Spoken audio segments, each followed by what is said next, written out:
aí, meu povo, voltando para falar mais uma vez aqui com vocês sobre o Ironman Brasil.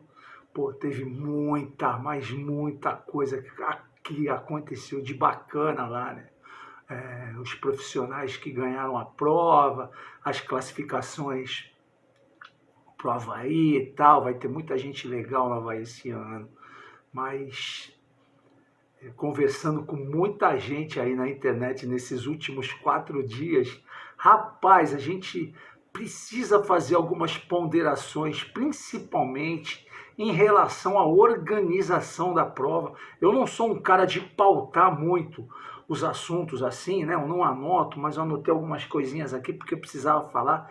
Precisava fazer uma pergunta para vocês: como é que se baliza honestamente uma prova de Ironman, que você possa chegar no final dela e no contexto geral você não vá duvidar do resultado de um atleta ou de outro, ou de vários, ou da grande maioria, em função de tudo que aconteceu numa prova, né? Hoje, se você for analisar o Ironman Brasil, que acontece em Florianópolis, e as outras provas que acontecem de 70.3 e tal, tem algumas coisas importantes que fazem a prova cair, eu não digo em descrédito em relação à prova, mas em descrédito em relação aos resultados. Como é que a gente vai acreditar em alguns resultados se a gente sabe que a prova não dá garantias de que esses resultados foram de fato construídos durante a prova, né? Durante todo o tempo da prova? Porque, primeiro, né? Se você for analisar a distância obrigatória entre os atletas, que é a distância de 12 metros, 12 metros não é uma distância que você consiga evitar o vácuo. Não é. Você não consegue evitar o vácuo numa distância de 12 metros. Até porque 12 metros favorece que o atleta que esteja atrás não esteja enfrentando o vento frontal, né? Ele de alguma forma está se favorecendo do vácuo. 12 metros é muito curto espaço de tempo, né? Então, você pode analisar que de alguma forma o atleta está se favorecendo de um pequeno vácuo, mas principalmente porque o atleta está se favorecendo do pace de todo o grupo. Então, se você analisar 12 metros, você consegue analisar que em 600 metros, um pouco mais de meio quilômetro, você consiga colocar 50 atletas. Em 600 metros, você consegue colocar 50 atletas. Então, talvez atletas não tão bons, atletas que não estejam tão acostumados a um ritmo, eles conseguem performar em função de todo o ritmo do grupo da frente. Um vai atrás do outro e ele consegue encaixar um pace, e isso não é honesto. Tanto no profissional quanto no amador, isso não é honesto. No amador é pior ainda, porque no amador o vácuo é avacalhador. O vácuo é desonesto. O vácuo, ele é, no Ironman Brasil, desonesto. Aí você analisa uma prova, como aconteceu domingo, com chuva. Você já não tem a quantidade de fiscais que você deveria ter para fiscalizar um circuito de 90 quilômetros, são 2 voltas, né? Então você precisaria analisar um circuito de 90 quilômetros 2 vezes, né? Para 2.000 atletas. Então divide aí, né? Quantas motos você precisaria para analisar corretamente um pelotão de 2.000 atletas competindo de uma vez só. E aí você enxerga 12 metros de distância. Uma distância absolutamente banal, né? O Ironman, eles poderiam colocar ali, até para facilitar que as pessoas se posicionassem, né? Ele poderia colocar ali 12 metros nos primeiros 20 quilômetros, né? Ou 30 quilômetros. Depois poderia passar para 20 metros de distância, né? E nos últimos 90, 30 metros. Seria uma ideia, né? Passar. E aí, com tornozeleiras eletrônicas, né? Aquelas tornozeleiras com chip, né? Eles podiam colocar alguns tapetes ao redor do circuito, né? Para balizar que o cara esteja passando a mais ou a menos de 30 metros. E aí a penalização é automática, né? Passou a menos de 30 metros do cara ali no tapete, tu tá no vácuo, né, meu irmão? Tu sabe que ali é uma marcação, ou tu já ultrapassa antes, né? Tem que se analisar isso daí. Uma outra forma é os fiscais serem mais incisivos, porque na chuva, porque pelo que eu vi, me falaram que tinha muito fiscal se protegendo da chuva em posto de gasolina, principalmente quando a chuva estava mais forte, né? Então o vácuo rolou solto. Outra coisa que eu ouvi muito, eu não vou citar as fontes, jornalismo não cita as fontes, né? Mas eu recebi muitos relatos de atletas do grupo feminino que se favoreceram do vácuo masculino, mas assim, ó, dezenas de vezes. E aí, como é que a gente vai analisar que aquela performance foi honesta, que aquela vitória foi merecida, né? Não quero levantar nomes, eu não quero citar nomes, não quero falar de ninguém, porque o intuito desse vídeo não é falar de ninguém, desmerecer a vitória de ninguém, até porque a gente não pode desmerecer a vitória se a gente não tem como analisar o contexto inteiro, né, de coisas que deveriam acontecer numa prova da relevância do Ironman Brasil, que classifica atletas para o Campeonato Mundial no Havaí, e que não acontecem, né? Então, se você não tem um vácuo fiscalizado com rigidez, se a organização da prova não se preocupa em fiscalizar o vácuo com rigidez, não tem tendas de penalização ao redor da prova, só na chegada, eu não sei se isso acontece, mas o ano que eu competi era só na chegada, o cara vai se favorecer o tempo inteiro, porque a moto não vai ficar do lado dele, ele vai encostar no pelotão inteiro de novo e vai continuar no vácuo. Porque o farsante, ele é farsante o tempo inteiro, ele não é farsante se esconder só quando a moto passa, ele vai acumular o tempo inteiro, né? Ele corre o risco, né, de tomar uma penalização, tomar a segunda, não se importa, né? Então, e a maioria das vezes as pessoas se dão bem e acabam ganhando a prova, fazendo tempo absolutamente absurdos, né? Que a gente começa a enxergar não tanto com os bons olhos, né? E uma outra coisa que é balizante de desconfiança na prova do Ironman Brasil é não haver controle de antidoping. É não haver controle de antidoping. Uma vez que você sabe descaradamente, pela voz das pessoas que militam nessa coisa toda, que o uso de recursos exógenos, né? Utilização de testosterona, né? Chips de beleza que estão em moda agora, né? Porque como é que a gente... Não, mas chip de beleza pode. Reposição hormonal pode. Se fizer o teste antidoping em você, amador, e você estiver com um chip de beleza, você tiver com uma reposição hormonal pelo seu... você vai ser desclassificado. Vai ser desclassificado. Porque os seus níveis de testosterona estão acima dos permitidos.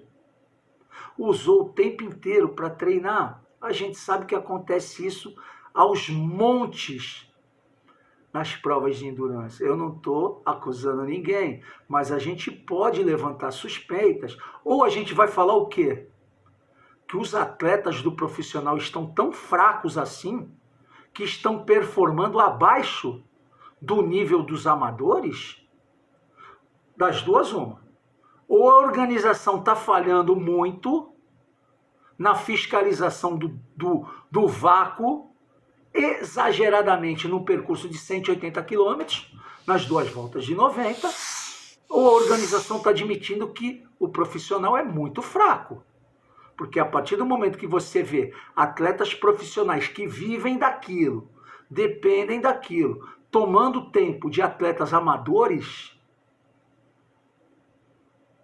e amadoras, há de se desconfiar. E aí a gente pode desconfiar também do outro fator, que é a não exposição ou não utilização dos exames de antidoping, para que você possa verificar que aquele atleta está limpo. Porque o profissional ele é testado o ano inteiro, várias vezes, né? O cara aparece na casa do profissional lá e testa ele de surpresa. O amador não. O amador não tem essa preocupação de testar durante o ano, né? Ele pode fazer um ciclo de treinamento inteiro, entupido de testosterona, né? Entupido de hormônios, e ninguém vai o incomodar, né? Porque na prova não existe. Agora, se existisse o exame surpresa, as coisas mudariam um pouco de figura, né? Algumas pessoas tomariam um pouco mais de cuidado. Existem alguns casos aí, né? De um ano que um atleta foi pego aí antes do Ironman Brasil acontecer, num dia antes, foi pego e foi suspenso, e um outro atleta que andava com ele, quando ficou sabendo, desapareceu e nem largou. E um atleta que era dos bons. Nem largou, né? Mas a gente precisava subir essa gente que ganha as provas amadoras para o profissional no ano seguinte para comparar, para a gente ver de fato como essa galera anda. Mas tem algumas coisas bem estranhas. Tem vários fatos assim. Tem épocas de que atletas que estavam na ponta do ciclismo eram filmadas pelo seu staff, andavam de vácuo a prova inteira. Ninguém fazia nada. A organização não quer muita discussão com essa turma, né? Porque eles precisam da turma estando ali no ano seguinte, né? Mas da outro lado, de outro jeito, pelo outro lado, a gente não vê também ninguém dos atletas ou dos treinadores também. Os treinadores não se unem para conversar com a organização, para exigir que a organização faça um controle maior das coisas. Não exige. Os atletas não se juntam. A reclamação é sempre depois. Mas está feia a coisa, está feia. Está feia. Vácuo, as regras estão avacalhadas em relação ao controle, principalmente o controle do ciclismo. E aí tem uma coisa que eu fico pensando, que as pessoas são tão descaradas que elas não percebem. Em uma prova de Ironman, fazer 5 horas se tornou banal.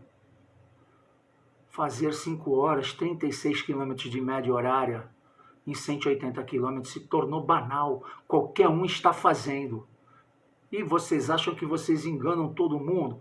A gente não é simples fazer 36 quilômetros de média, 37 quilômetros de média, numa prova de Ironman que tem 3 subidas na ida e 3 subidas na volta. Em 2 voltas são 12 subidas, mais um platô que é para chegar em Canasvieiras, que é duro de encarar ali, não é fácil.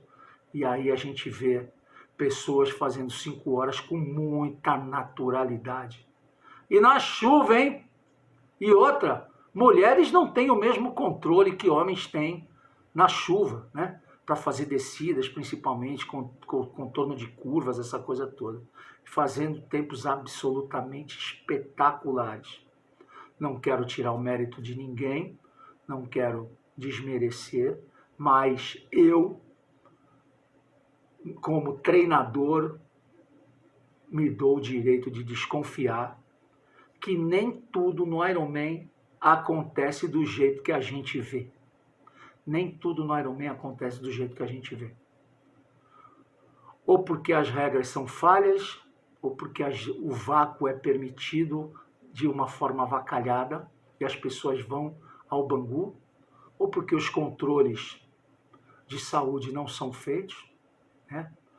E assim acontece mais um Ironman Brasil, com muita gente aí dando tempo altamente espetaculares, e a gente precisa rever. Mas, Carlos Galvão, você precisa melhorar a fiscalização da sua prova. No profissional e no amador, é simples de se resolver com tapetes de fiscalização, é muito fácil de se resolver, com medições, com filmagens, com a GoPro no capacete de alguns fiscais, para filmar os pelotões e desclassificar todo mundo, botar ordem, porque do jeito que tá, cara, homem pegando vácuo de homem já é algo absolutamente escroto. Agora, mulher andando em pelotão de homem e os caras protegendo ela dentro de um pelotão, ao ponto de darem tempos absolutamente absurdos, sem querer desmerecer, hein? Eu tenho o direito de desconfiar. Eu tenho o direito de desconfiar. E sigo com a minha desconfiança. Porque quando a gente vê provas um pouco mais duras aí, a gente vê provas de 70.3, a gente vê o treino das pessoas, né? A gente vê o Strava das pessoas, a gente vê o Garmin das pessoas, a gente vê a publicação das pessoas, a gente vê os tempos de treino de ciclismo das pessoas. E aí a gente sabe o quanto é desproporcional ser desonesto no pedal com vácuo, porque a corrida fica muito mais simples de se realizar, né? Põe uma pessoa para pedalar 180 km sozinha e põe uma pessoa que anda 50% de uma prova com vácuo, protegida do vento, sem fazer força. Você vai ver a diferença que a pessoa faz para sair para correr. É gritante. Isso não pode continuar acontecendo para não desmerecer a vitória das pessoas que se esforçam. E eu sei que as pessoas treinam muito, as pessoas se esforçam muito, são patrocinadas, sabe? Mas não podem publicar aquilo que elas sabem que não é verdade também, né? Até a próxima. Valeu, tchau.